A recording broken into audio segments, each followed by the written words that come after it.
We would like to welcome you to The Journey Through Our Lens of Hurricanes Katrina and Rita. We sat down with members of our congregation to talk about their experiences that they went through in those storms. In this episode, we are talking to Paige Roberson, Ralph Woods Jr., and Briara Williams. My name is Paige Roberson. Ralph Woods Jr. Briara Williams. I was 12. I was 12. I had just made my birthday on August the 24th. 21st. I was 14. I remember, from what I remember, is we went in church and pastor prayed, and then they just told us to get in the cars. Well, previously we had just left to go somewhere, and I was like, "Why are we?" Hurricane Ivy. I guess Hurricane Ivy, and I was like, "Why are we packing up again?" Sure. And that Sunday morning, I mean, we didn't have church, so I was kind of excited a little bit, you know. I mean, I remember a little bit. I do remember Pastor praying that Sunday or whatever. My parents was planning on staying, but Briara had other plans. I had more than 3 days worth of clothes. That's true. I mean, I do remember the phone call that they gave our parents, and they were like, because my mom told us the night before, like, hey, we're going to be leaving for hurricane. There's a hurricane coming. You need to pack. So I packed more than 3 days worth of clothes too. Right. We about to do the same thing. Then we're going to come back home. So just pack whatever. And then we leave. But it turned out like that. It didn't turn out like that. It was very, very long. You're on the van with a bunch of people. Even though you go to church with these people, that's a whole different scenario. Well, we took our own car, you know, we had our little caravan, it held us. I didn't know where we were going. I knew we were going to Texas just to get away from the storm. But, I mean, it was cool. I mean, I wasn't driving, you know. Not that you could drive. Our neighbor actually, Minister Everett, he had some kind of way, had hooked up like a game station in his van. So For real? I would go there. Yeah, there was big game heads, all his sons. So I would go in there and ride with them for a little bit and play the game a little bit. Then I hop in our van, but I didn't think nothing of it. I mean, I really was just enjoying myself. You know, we had no school or nothing, so I was just enjoying our summer vacation. Right. First of all, it was hot. Well, And my daddy was the one that, like, we ain't about to waste no gas, roll these windows down.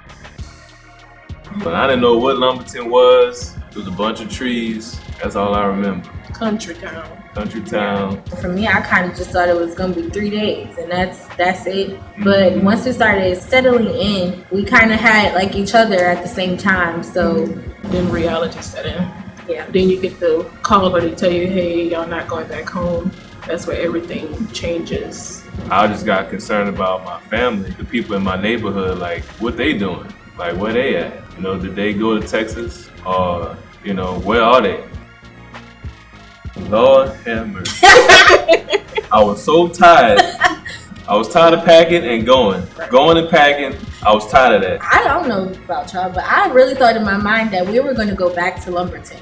Because we had all just settled into school. Yeah, so I'm thinking in my head, Lumberton is going to be where we go to school now. Right. It was a lot, but at the same time, just grateful too. Yeah. Because of where we come from, that high school was huge. Oh, yeah. Elementary school was huge. Never seen none of those things. Lumberton? In Lumberton, yes, Yeah. it was huge. Yeah. So traveling all the time, it kind of prepared us when we would travel together, I believe, when we would leave for Mardi Gras. But it was just like, wait, hold up, I'm seeing y'all faces every day now. Hold up a second, like, it's time to settle in somewhere. You know, I need my own space or whatever like that, but yeah. First of all, it was a culture shock. I was excited, you know, especially because I didn't play sports. So this, you know, Texas is big on football and sports and everything. So I was ready to go in, you know. Well, we had two guys there when we got here. It was like 1% of black people was here when we got here. I mean, we went to Marble Falls. I mean, we got the looks and that, like we got the stares and looks and stuff. Right, but yeah. I mean, the people made themselves friendly. You know, at least they was trying to get along with us. I would say trust God. That's what I would say. I mean, we put our faith in our pastor, to lead us, and of course he put his faith in God to lead us, because we didn't know where we was going.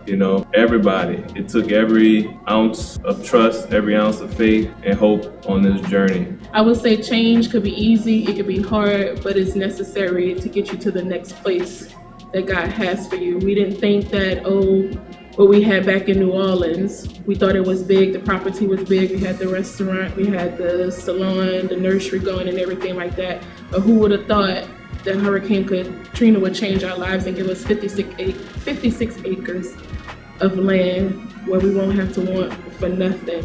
As a little kid, it's like, wow, look at God and how he did it. But then as an adult, it's like, this is what he wanted for us and he saved for us, because you hear Pastor talk about many times the people was trying to tear it down, I believe, and God left it for us. I would say change is necessary to get you to where you got to go.